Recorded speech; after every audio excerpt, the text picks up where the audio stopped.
ओम नमः सिद्धेभ्यः। ओम नमः सिद्धेभ्यः। ओम नमः सिद्धेभ्यः।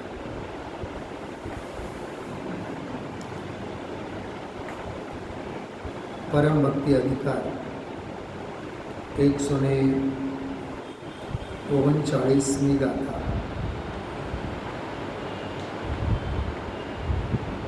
ભાવયોગ અથવા પરમ યોગ અથવા પરમ યોગ ભક્તિ, શુદ્ધોપયોગ બધા એકાર્થ વાંચી છે। સ્વરૂપલીન દશા, આત્મભાવની ચરણ દશા। યોગ શબ્દનો અર્થ સવારે આપણે સ્વાધ્યાયમાં લીધેલો છે। યોગ એટલે જોડાણ, પોતાના ઉપયોગનો આત્મ સ્વભાવમાં જોડાણ, એને યોગ કહેવામાં આવે છે। બીજી ભાષામાં એને કહીએ આપણે અધ્યાત્મ યોગ। બે દિવસથી આપણે એક વાત કરી અધ્યાત્મ યોગ। જો આપણે એમ કહીએ ધન યોગ, કેવું ખ્યાલમાં આવે આપણને ધન યોગ? હા, અથવા કેમ લક્ષ્મી યોગ, બરાબર। સુયોગ શબ્દ પણ આવે, સુયોગ। બીજો પુણ્ય યોગ, દેવગુરુ ધર્માદિકનો સંયોગ મળે, તત્વની વાત સાંભળવા મળે, પુણ્ય યોગ, ધર્મયોગ। બધા જો શબ્દો આપણા પ્રયોગમાં છે, બહુ ઓછા પ્રચલિત છે। અહીંયા આવે છે પરમ યોગ। ઘણી જગ્યાએ શ્રીમદજીના સાહિત્યમાં અથવા હિન્દી સાહિત્યમાં, જૂનાગમમાં ઘણી જગ્યાએ આવી ચર્ચા આવે છે। આપણે એમ કહીએ કે પુણ્ય જોગથી આપણને દેવગુરુ ધર્મ મળ્યા, મહા પુણ્યના યોગથી આપણને દેવગુરુ ધર્મ મળ્યા, ટૂંકમાં એની સાથે જોડાવાનો આપણને પ્રસંગ મળ્યો। આજે 139મી ગાથા છે, એમાં એ જે પરમ યોગ છે, શુદ્ધોપયોગ છે, સ્વભાવ ભાવનો યોગ છે, આમાં એક શબ્દ આવેલો છે આત્મભાવ છે। આત્મા તો છે, પણ આત્મ સ્વભાવમાં ભાવે જોડાણ થવું, એનું નામ આત્મભાવ। એ આત્મભાવ જ પરમ યોગ કહેવામાં આવે છે। એટલે બિલકુલ પરિણમનની વાત છે। હજી બીજી ભાષામાં કહું, સમયસારની 6ઠી ગાથા, એમાં શુદ્ધ શબ્દનો અર્થ એવો આવ્યો, પરદ્રવ્યોથી ભિન્ન ઉપાસવામાં આવતા ભગવાન આત્મા શુદ્ધ છે। એટલે અશુદ્ધિ છૂટવી જોઈએ, અશુદ્ધિ પરથી દ્રષ્ટિ છૂટવી જોઈએ, અને શુદ્ધ સ્વભાવ ભાવ પર દ્રષ્ટિ જાણવી જોઈએ। પરદ્રવ્યોથી ભિન્ન ઉપાસવામાં આવતો ભગવાન આત્મા શુદ્ધ છે। કહેવા માટે શુદ્ધ છે, ધારણા માટે શુદ્ધ છે, એની વાત નથી। શુદ્ધનું સંવરણ થયું, શુદ્ધનો સ્વીકાર થયો, શુદ્ધનું પરિણમન થયું, એનું નામ શુદ્ધ કહેવામાં આવે। એવો આ યોગ કહેવાય, જોડાણ થયું ને એનું નામ યોગ। તો ફરી એકવાર ગાથા આપણે લેશું, 139મી ગાથા। વિપરીત આગ્રહ છોડીને જેના વિહિત તત્વો વિશે જે જીવ જોડે, આત્મને નિજ ભાવ તેનો યોગ છે। થોડુંક મેડિકલ સાયન્સમાં આ ગાથાનો અર્થ આપણે કરીએ. બેન દેવીબેન, તમારા લેંગ્વેજમાં એનો અર્થ કરીએ તો ડૉક્ટર પાસે આપણે જઈએ ને તો સૌથી પહેલાં તેમ કહ્યું કે પથ્ય સેવન કરો, એટલે આ નહીં ખાઓ, આ નહીં ખાઓ, આ નહીં ખાઓ. એક તો ઔષધિનું સેવન અને પથ્ય પાલન, આ બે વસ્તુ. ઔષધિનું સેવન એ આવે અસ્થિમાં, પોઝિટિવમાં, અને પથ્યનું પાલન એટલે આ નહીં ખાવાનું, આ નહીં ખાવાનું, ઓલું નહીં ખાવાનું, એ આખો વ્યતિરેક એટલે નાસ્તિ પર, નહીં ખાવાનું, સમજાય છે? નહીં ખાવાનું, ત્યાગવાનું, છોડવાનું, એ બધું પથ્ય પાલન. એટલે અને ખાસ કરીને જો ડૉક્ટર પાસે જઈએ ને તો આપણને ચિંતા સૌથી મોટી એવી છે કે હવે ખાવા પીવાનું બધું જ બંધ થઈ જશે. છોડવું ગમતું નથી, પથ્ય પાલન જ ગમતું નથી. એટલે આ જીવને છે ને ભક્ષ અભક્ષ વિવેક રાખ્યા વિના બધું જ ખાવું છે અને સ્વસ્થ રહેવું છે. કેમ બને? તો પથ્ય પાલન પણ જરૂરી છે ને. બે વાત યાદ રાખજો, પથ્ય પાલન અને ઔષધિનું સેવન, તો સ્વાસ્થ્ય લાભ. ખ્યાલમાં આવ્યું? જો ઔષધિ પ્લસમાં પથ્ય માઇનસમાં, ટૂંકમાં છૂટવું જોઈએ. બસ એવી જ વાત છે આમાં. વિપરીત આગ્રહ છોડીને, ખોટી માન્યતાઓનો ત્યાગ કરીને, ટૂંકમાં શ્રદ્ધાએ, જ્ઞાને અને ચારિત્ર દશાએ જેટલી જે વિપરીતતા છે, જેટલી જે ઊંધાઈ છે, એને છોડવું તો પડશે જ. ગુરુદેવશ્રી ઘણીવાર એક વાત કરતા હોય,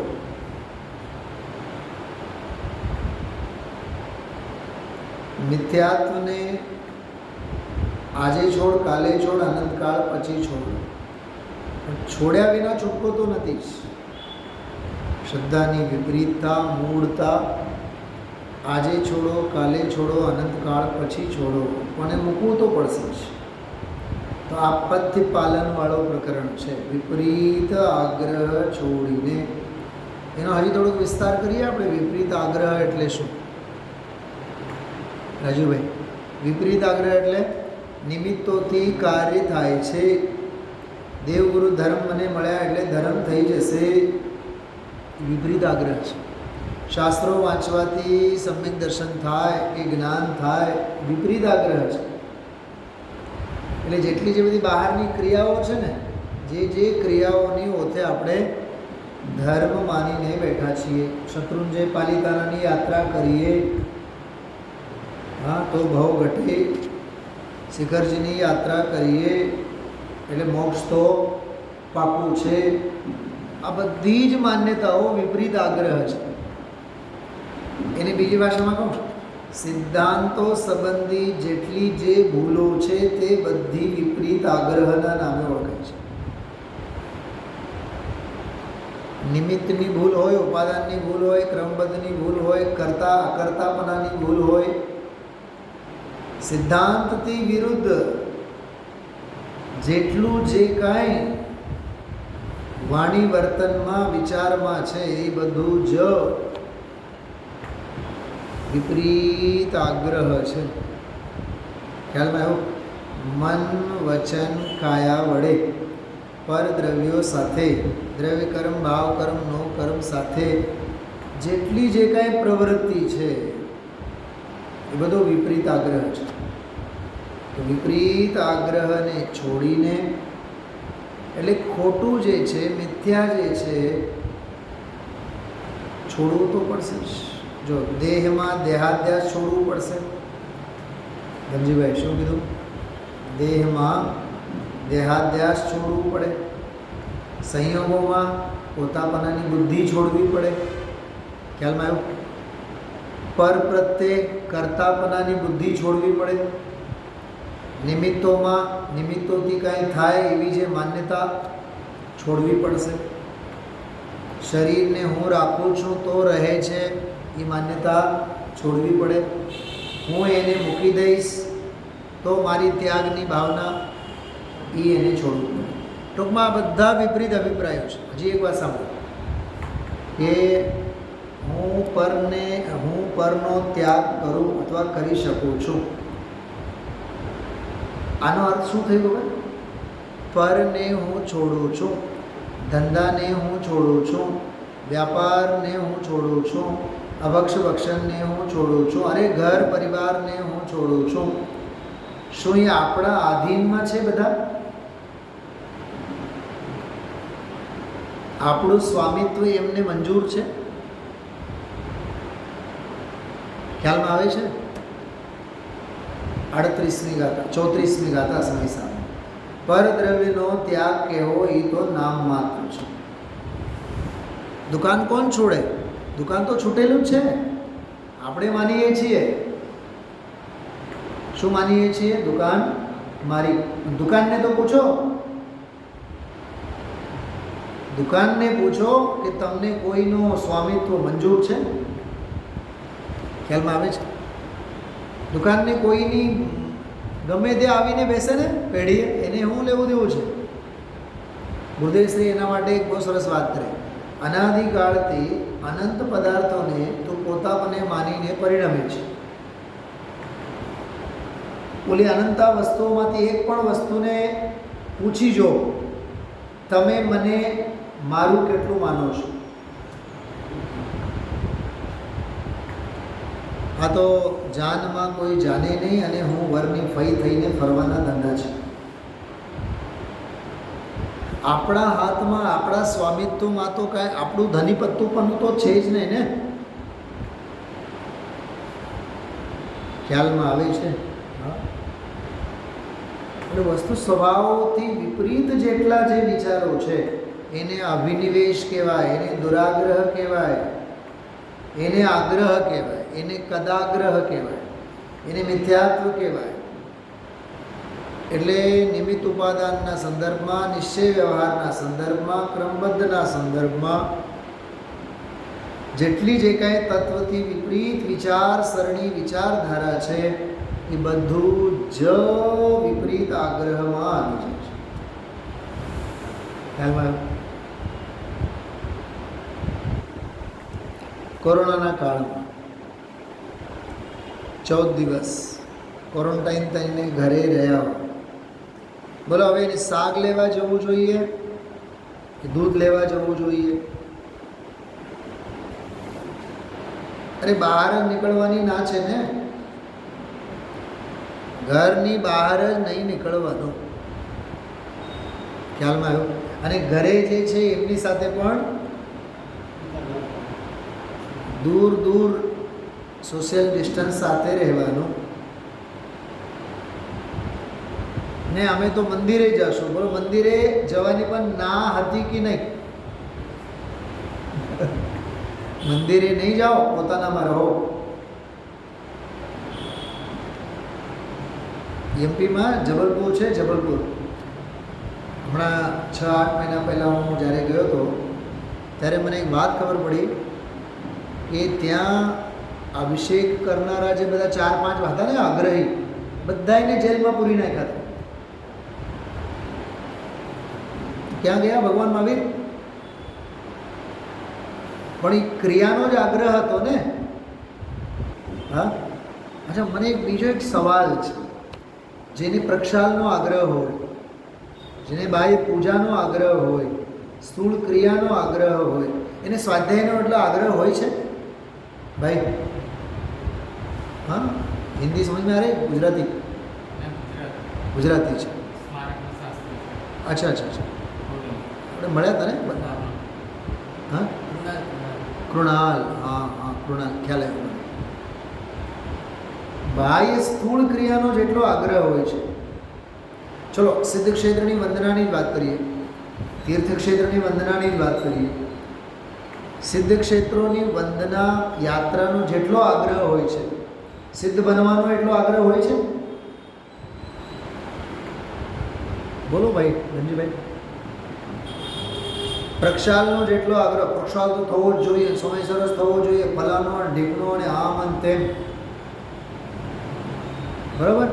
વસ્ત્ર આવા જ હોવા જોઈએ અને ઓલી ટબુડી આવી જ હોવી જોઈએ. અને એટલે એકો એક નાની નાની ક્રિયાઓમાં આગ્રહ અને હટાગ્રહો લઈને બેઠા હોય આપણે. બોલો રાજુભાઈ. પૂજાની થાળી તો હોવી જ જોઈએ, પૂજા તો હોવી જોઈએ. અરે પૂજા તો અમારી પરંપરા છે. કોણે કીધું પરંપરા છે? સ્વાધ્યાય કરવી પરંપરા છે. ખોટા આગ્રહને પહેલાં છોડો. બહુ માર્મિક વાત છે. મને આ સવારના સ્વાધ્યાયમાં પણ આ ભાવ ભાષણ કરાવવાનું બહુ મન હતું. મંજુભાઈ, કોઈ ક્રિયા જડ થઈ રહ્યા એ શું છે? વિપરીત આગ્રહ છે.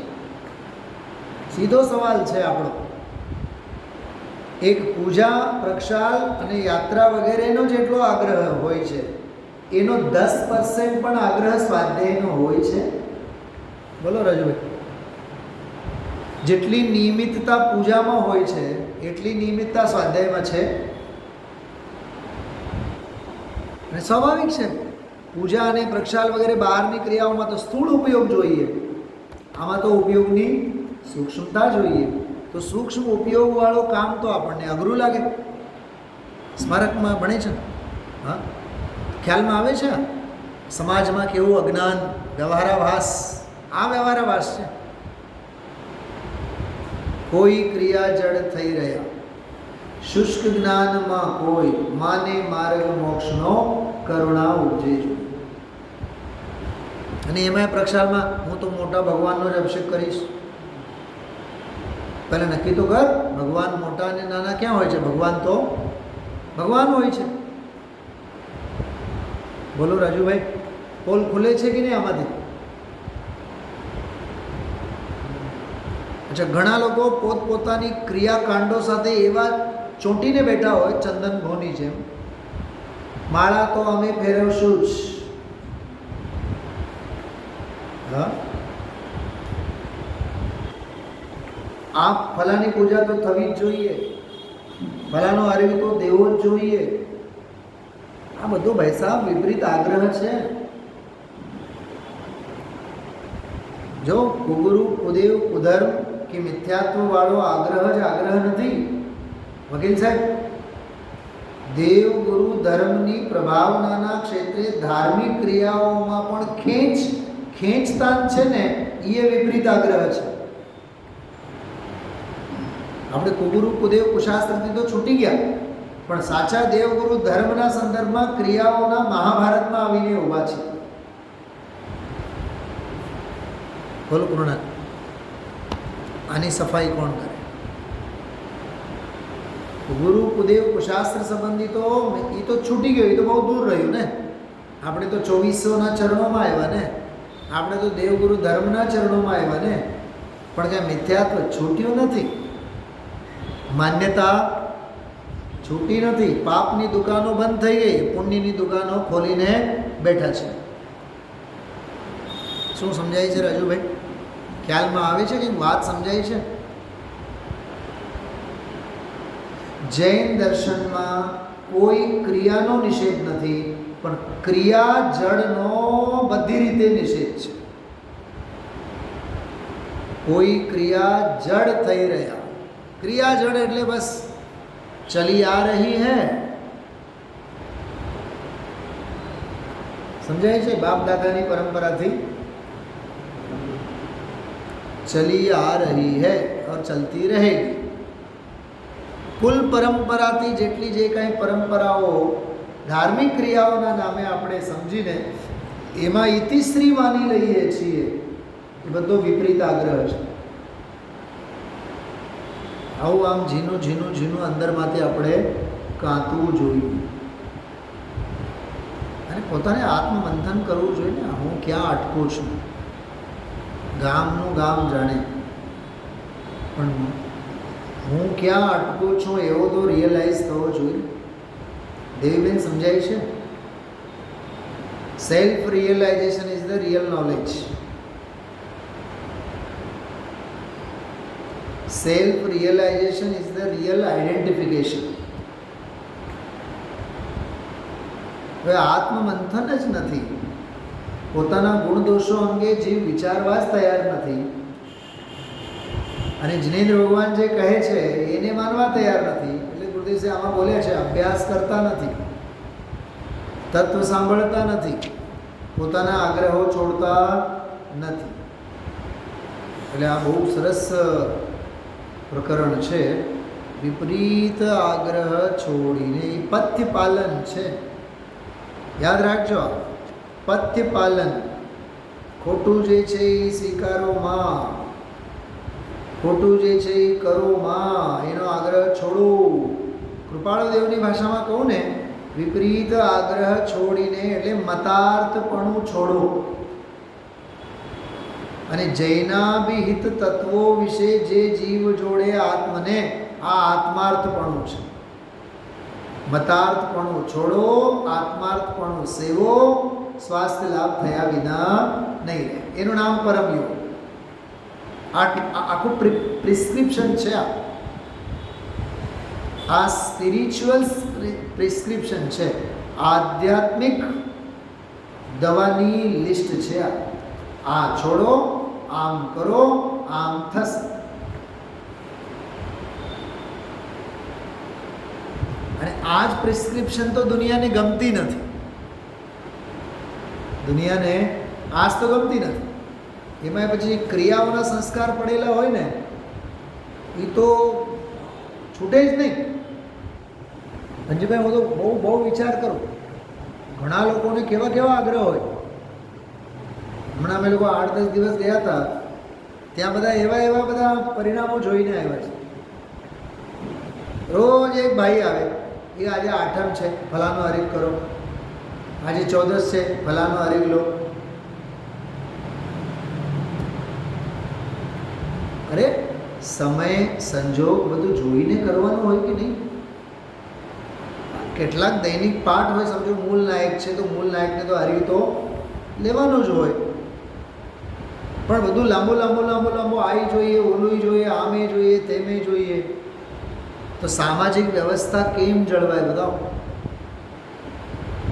હા ભાઈ રાજુભાઈ, ધાર્મિક આયોજનો થવા બહુ સહેલા છે, પણ ધાર્મિક આયોજનો સફળ રીતે થવા બહુ અઘરા છે.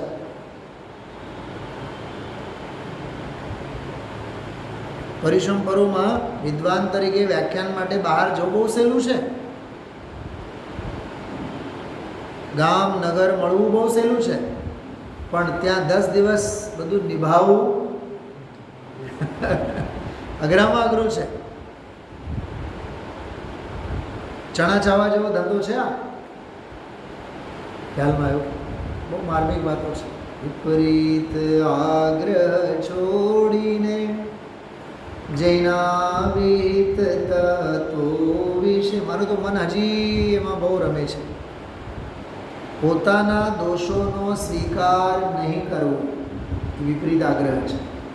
પોતાની ભૂલોનો સ્વીકાર નહીં કરવો, પોતાની શિથિલતાનો સ્વીકાર નહીં કરવો, પોતાનામાં સુધાર નહીં લાવવો, એ વિપરીત આગ્રહ છે. પોતાની દાંડાઈ નહીં છોડવી, એ વિપરીત આગ્રહ છે. બોલો ધનજીભાઈ. હા, શિથિલતા મૂકે નહીં, પ્રમાદ મૂકે નહીં, હા, પરિવર્તન લાવે નહીં, સાચું જે છે એ સમજવા માગે નહીં. હમણાં આવ્યા હતા, ગઈકાલે ગુરુદેવસિંહ બોલ્યા હતા, યથાર્થ સમજે નહીં અને ઉલટાનો સમજનારનો જ વિરોધ કરવાનો, આગમને ઝૂંટલાવે.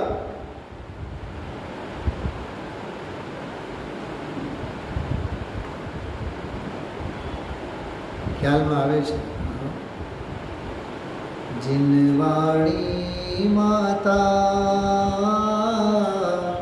આંસુ બહાવે. જીનવાણી માતા આંસુ બહાવે, રડે છે જીનવાણી માતા.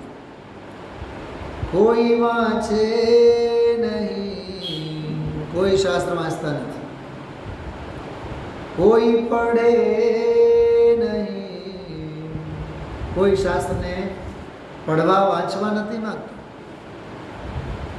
નિત હિ વર્તે કષાય, અને કષાય તો વર્ત્યા જ રાખે. પંચમ કાલ મેં જૈની તો જૈન ધર્મ લજાવે, વાણી માતા આંસુ બહાવે. તો માં રડે નહીં તો શું કરે? હા, ધર્મને લજાવનારા ધર્મના નાસ્તિકો નહીં, ધર્મના આસ્તિકો છે.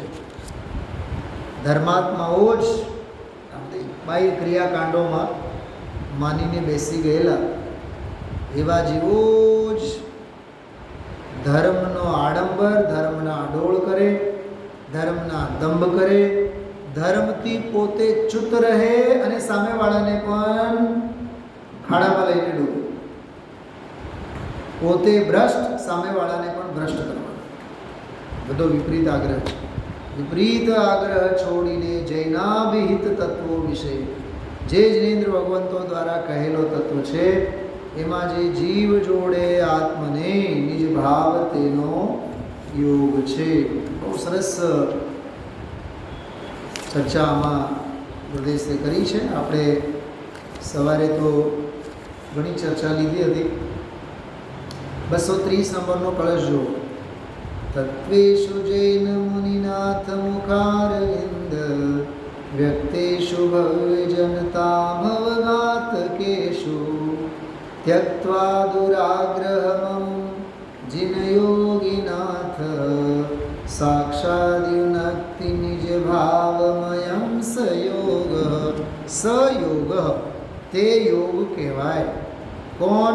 નિજ ભાવમયમ, નિજ આત્મભાવમય જે છે, નિજ આત્મ સ્વભાવમય જે છે એને યોગ કહેવાય. એ નિજ આત્મભાવમય કેવો છે? કે જેમણે દુરાગ્રહને છોડીને સાક્ષાત સ્વભાવ ભાવમાં ઉપયોગને જોડેલા છે. અને ગાથામાં જેમ કીધું એમાં પહેલી 2 લીટીમાં વાત કરી છે. આ દુરાગ્રહને છોડીને જૈન મુનિનાથોના મુખારવિંદથી પ્રગટ થયેલા ભવ્યજનોના ભવોનો નાશ કરનારા તત્વોમાં જે જીન યોગીનાથ નિજ ભાવને સાક્ષાત જોડે છે તેનો એ નિજ ભાવ તે યોગ છે. જો આમાં જો કેટલું સરસ ગુરુદેવશ્રી બોલે છે. 278 પાના ઉપર જો નીચે બીજો ફકરો. હા હા હા હા. દિગંબર સંતો પરંપરાના કેવડીના કેળાએ તો સનાતન સતના આરાધક, સનાતન સતના સેવક એના કહેલા. રાજુભાઈ, કોઈ વિદ્વાન આગમના આલોકમાં માર્ગદર્શન આપે કે સલાહ આપે એ ઘરની વાત તો નથી કરતા ને. એનો પોતાનો તો અભિમાન ન હોય ને એમાં, એનો પોતાનો અહમ તો એમાં કાંઈ પોષવાપોનું હોય નહીં. આગમની પદ્ધતિ જે છે એ જ કહે છે ને, તો એનો સ્વીકાર ન થવો જોઈએ. હા, ક્રિયામાં 6 કાય જીવોનો ઘાત ન થવો જોઈએ એવી શુદ્ધ ક્રિયાઓ થવી જોઈએ. આગમના આલોકમાં વિદ્વાન કહે તો એનો સ્વીકાર થવો જોઈએ કે નહીં? હા, અચ્છા ચલો, સ્વીકાર કરો નહીં કરો સ્વતંત્ર છો, પણ તમે આગમને જ ઝૂઠલાવો એ તો મોહની તીવ્રતા કહેવાય. એ તો દર્શન મોહની તીવ્રતા કહેવાય, હિંસાની તીવ્રતા કહેવાય, ચારિત્ર સંબંધી કશાય તીવ્ર કહેવાય. હા, વિચારજો, બહુ સારી વાત છે. કેવડીના કેળાએ તો સનાતન સતના આરાધક, સનાતન સતના સેવક એના કહેલા, એના મુખારવિંદથી પ્રગટ થયેલો એ સિવાય બીજા કહેલા નહીં. આવી વાત છે. બધા એમ કહે છે કે અમારું સાચું છે. ભાઈ તું વિચાર કર. ખૂબ સરસ બોલ્યા છે ગુરુદેવશ્રી. જો પાના નંબર 279 ઉપર નીચે. ભવ રહે નહીં એવી એ વાણી છે. ચૈતન્ય તત્વને બતાવનાર અને ભવના અભાવ બતાવનાર જેમાં ભવ અને ભવનો ભાવ નથી એવા તત્વને બતાવનાર, મુખારવિંદથી નીકળેલી ભવીના ભવના ઘાત કરનારા, ભવ્યજનોના એટલે લાયક જીવો, ટૂંકમાં એને યથાર્થ માર્ગે ચડાવનાર, એની વાત સ્વીકારવામાં આવ્યા વિના નહીં જ રહે. એમાં તો ગુરુદેવજી એવું બોલે છો પાન નંબર 280 ઉપર, અલૌકિક આ દયા પાળવી, વ્રત પાળવા, ભક્તિ કરવી, આ કરવું, એ વાત ક્યાંય નથી આમાં. ભવ્ય જીવના ભવને ઘાત કરનારી એટલે સીધી સ્વાધ્યાયની વાત કરે છે, તત્વની વાત. અને મુખારવિંદ ગણધરના મુક્તિ નીકળેલી એ વાણી ભવ્ય જીવના ઘાત કરનારી છે, જેમાંથી ભવનો ઘાત થઈ જાય, ભવ રહે નહીં, એને માનનારને શંકા પડે નહીં, વીતરાગના કહેલા તત્વો માનનારને સંદેહ રહે નહીં, ભાવ બ્રહ્માંડનો એને સંદેહ રહે નહીં. બોલો કેટલો જોર છે. 282 નંબરનું પાનું જોર. પંચમ કાળમાં પણ નિર્ગ્રંથ મુનિ ગણધરો, એની પરંપરાએ, સૂત્રની પરંપરાએ આવેલા તત્વો, એ તત્વો જેને બેઠા, જેને ક્રમબદ્ધમાં ભવનો ઘાત થવાનો કાળ પણ આવી ગયો, ભગવાને દીઠું એ પણ આવી ગયું, અને તેને ભવ હોય નહીં, અલ્પકાળમાં મુક્તિ હોય, આવી વાત છે. એને કેવડી પર પણ શ્રદ્ધા આવી, ભવનો પણ ઘાત થવાનો હવે વારો આવ્યો, મોક્ષ થવાનો પણ એનો પ્રસંગ આવ્યો. વાદ વિવાદે પાર પડે નહીં. રાજુભાઈ એટલે હું છે ને કોઈ માથાકોટમાં કોઈ દી ઉતરતો જ નથી, ઊભો જ નહીં રહું. આપણે તો મુનિરાજથી 7 હાથ દૂર રહેવાનું બાઈઓ માટે. આપણે તો માથાકૂટિયાઓથી તો 14 રાજુ દૂર રહેવાનું. કરો તમારે જે કરવું એ કરો. જ્યારે ભૂલની ખબર પડશે ત્યારે શાન ઠેકાણે આવશે. જામે जितनी बुद्धि है उतनो दियो बताए, ताको बुरो न मानियो और कहाँ से आए. હા, અને ભવ બ્રહ્માંડનો કિનારો નિકટ આવ્યા વિને વાત મગજમાં બેસે જ નહીં. ક્રિયામાં સુધાર થાય નહીં, અભિપ્રાયમાં સુધાર થાય નહીં, પરિણામોમાં તો સુધાર થવાનો જ નથી. એવી સરસ વાત છે. વાદ વિવાદે પાર પડે નહીં. વસ્તુ તત્વ જે ભગવાનના મુખેથી નીકળેલી વાણી, એમણે કહેલા તત્વો જે સ્વરૂપે છે તે સ્વરૂપે અંતર બેઠા, જે સ્વરૂપે છે તે સ્વરૂપે અંતરમાં બેઠા. એ તત્વમાં ભવ અને ભવનો ભાવ હોય જ નહીં, તેથી તે તત્વ બેઠા તેને ભવનો ઘાત કરી નાખે. બહુ સરસ વાત છે. એને શંકા રહેતી નથી કે આ તત્વો મને બેઠા, મારે ભવ હશે, એ શંકા એને રહેતી નથી. એ શંકા જેને રહે એને તત્વ બેઠા નથી, એવો જે નિજ ભાવ તે યોગ છે. આવો આ સરસ મજાનો પ્રકરણ અને 140ની આ છેલ્લી ગાથા. હવે આ જે ગાથા છે, આ ગાથા પછી પદ્મ પરમબલધારી દેવે 7 શ્લોક લખવાના છે. બોલો 7 શ્લોક, ગાથા 1 અને 7 શ્લોક, અને એની સાથે નિયમસારનો આ પરમ ભક્તિ અધિકાર પૂરો થઈ જશે. આજે તો ગુરુદેવસિંહ બહુ સરસ બોલ્યા, મુનિરાજની કરુણા તો જુઓ, વિશાળતા તો જુઓ. ન થઈ શકે અત્યારે પંચમ હારો છે, આ છે ને અત્યારે આમ છે, અરે ભાઈ બીજું કાંઈ નથી. હા, બહુ સરસ. સિદ્ધપણું ઉતાર્યું છે જાણે કે તો સિદ્ધ છો પ્રભુ, તારો સિદ્ધ સિદ્ધ સમાન છે, સર્વ જીવ છે સિદ્ધ સમ, જે સમજે તે થાય. સમજને પણ યાદ કર્યા, હે મહાજનો, હા હે મોટા પુરુષો, આ અમારી વાતને તમે સાંભળો. તો આવી આ સરસ મજાની વાત 140મી ગાથા સાથે પૂરી થાય છે. ગાથા પાઠ કરીને પૂરો કરીએ. ऋषभादि जिनवर ये रीते કરી શ્રેષ્ઠ ભક્તિ યોગની, શિવ સૌખ્ય પામ્યા તેથી કરતું ભક્તિ ઉત્તમ યોગની. જો પૈસાદાર થવા માટે આપણા માટે પૈસાવાળા આઇકોન છે. પરીક્ષામાં સારા માર્ક્સથી પાસ થયેલા વિદ્યાર્થીઓ આપણા માટે આદર્શ છે. હા, પણ ભગવાન થવા માટે ભગવાન થયેલા છે એ આપણા માટે આદર્શ નથી. એ આ ગાથા આપણને એમ કહે છે. તારે ભગવાન થવું છે ને તો જે થયેલા છે ને એમને આદર્શ બનાવો, અને એ જેવી રીતે યોગ ભક્તિ કરે છે એવી રીતે યોગ ભક્તિ, પરમ યોગ ભક્તિ, શુદ્ધ આત્મભક્તિ તું કર. આત્મ ભાવના ભાવતા જીવ લહે કેવળ જ્ઞાન. એવી આ અપૂર્વ ચર્ચા આમાં છે. વારંવાર વિચારજો. આજે મેં ખાસ એક વાતની ચર્ચા કરી છે 20-25 મિનિટ સુધી.